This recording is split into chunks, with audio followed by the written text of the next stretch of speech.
Usta, ufak bir ses geliyordu arabadan. Hallettin mi? Abi, iş düşündüğümüzden biraz karışık çıktı. Ufak bir parça değiştirdim, ses kesilmedi. Dedim ki, belki şanzımandandır, onu değiştirdik.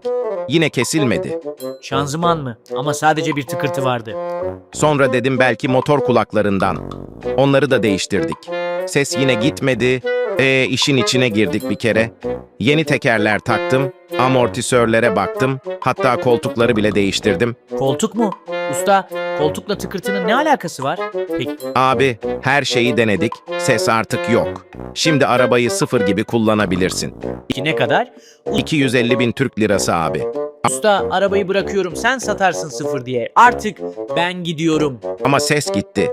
Ama senin için en iyisini yaptım abi.